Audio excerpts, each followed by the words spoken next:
Hi, it's Chris Watkin here, and I'm joined by Ben Moore, the man with the beard. Thanks for joining me today, Ben. You're on social media more often than I am, banging on about the self-employed model, and one of the biggest fears that most people have when becoming a self-employed estate agent is generating the leads so they can start earning the money. What advice would you give to agents to get more leads? Talk to me.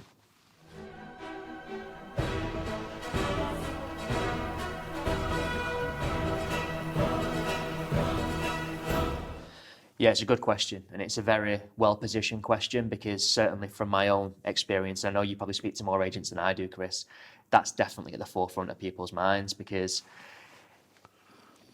that is the risk, right? You're thinking, where do those initial instructions come from? Am I going to generate enough volume to have a sustainable business? I had all those concerns, and when I started up, I did so in a market that's not native to me, no social proof, no family, no network, no ex-clients, no database, no nothing. So I went from ground zero.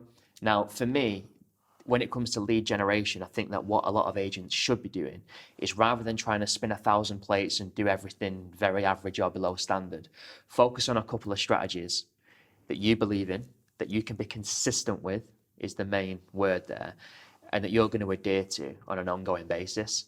Trust in the process and continuously do the right things daily. So what things are they then? So for me, I'm a massive advocate, Chris, of direct mail.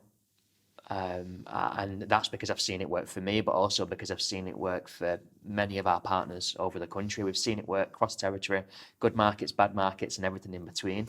So direct mail, I believe, is a good way of getting access to the low-hanging fruit of your market. So that's properties that are on the market with other agents? Correct. Is this the famous EXP letter they keep banging on about? So we do give, so basically when an agent partners with us, they do get access to all of our templates, and we can give an insight into what letter provokes what conversion to call. So we Let's have a recommend, bit of value for the boys and girls out there in the estate agency land. Come on, give me something. so specific to direct mail, you mean? So And we're targeting other agents' properties. we're targeting other agents' properties, yes. Everything's selling at the moment. Yeah, so with that,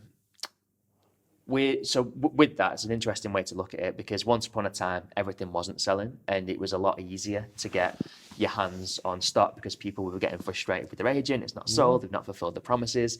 You're always going to get that, whether the market's good or bad. Not every property sells, so that opportunity is absolutely still there. One thing that some of our agents have been doing now is going back to properties that have withdrawn over the last few months and then canvassing the off-market properties.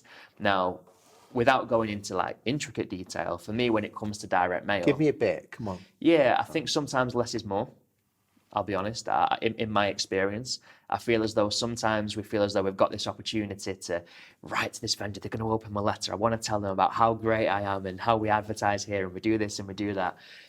People don't always want to hear that. I think sometimes less is more, and you can almost improve the call to action in terms of getting people on the phone by being slightly more minimalistic in your approach. I do think there's definitely a place for long form, but don't overthink it and don't over-engineer it. I think the biggest mistake that people make, and I see this a lot with the agents that I speak to internally at EXP, is they're expecting things to come quicker than in reality what they're going to. And one thing that I've started asking questions is, Chris, do you think you've earned the right for that business yet? You're getting frustrated that you've sent 2 letters to this customer and they've not rang you yet. They don't know you from Adam. Have you given them any value? Have you got a relationship? Have they got any incentive to pick up the phone? The answer's no. So get better at being patient and looking at the bigger picture. So really send 10 letters to one property as opposed to 10 letters to 10 properties.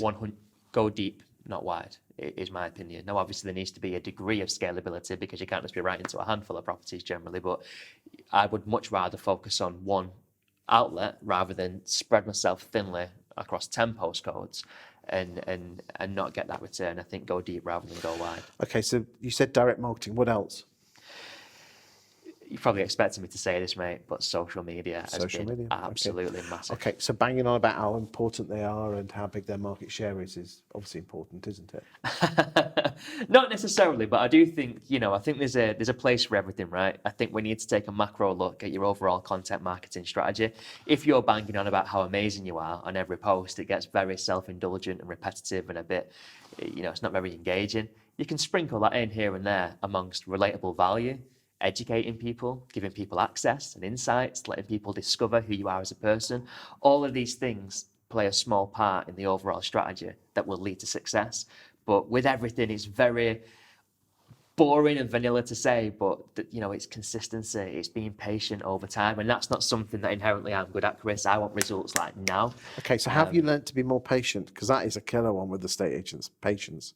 Yeah, I have learned, and it was a bit tough in places, but it comes back to falling in love with the process and just holding yourself accountable. If I tell myself, right, I'm going to do a post to Facebook daily and a post to LinkedIn daily, and that's my target for myself, I'm focusing every day, no matter what happens, I want to get some content out on Facebook and LinkedIn. You're pretty good at that, aren't you? Yeah, but that's only come with forcing myself in the early stages until it came part of process. Then it gets easier once it's part of you. And how did you, because if you don't mind me saying, there's plenty of people out there that start the videos and everything on social media, especially self-employed agents, bosses, and also associates like brokers yourself. And you know damn well they're going to give up after 2 months. You didn't give up.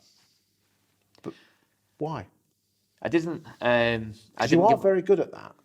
Thank you. I appreciate that, mate. I appreciate that. I'll slip you a $5 later.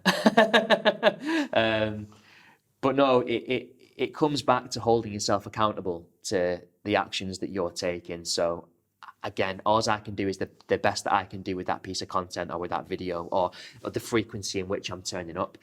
If that gets 100 likes or no likes, I can't control that. If that gets me 10 valuations or no valuations, I can't control that. All I can control is putting that content out there and doing the best that I can do with it. Whatever happens, happens. I can't influence it. So once I became comfortable with the fact that there's no guarantee that it's going to go great or bad, all I can guarantee is that I can put the content out. I got better at holding myself accountable to that metric rather than becoming over-invested in the outcome that I was hoping for. And I think that's a lesson to learn. That's a lesson that everyone can learn. Love the process, not the outcome. Play the long game, because anything good in this world, you have to play the long game, don't you? For sure, for sure. And you'll win. Thank you for your time today, Ben. You've No been problem. amazing. My pleasure.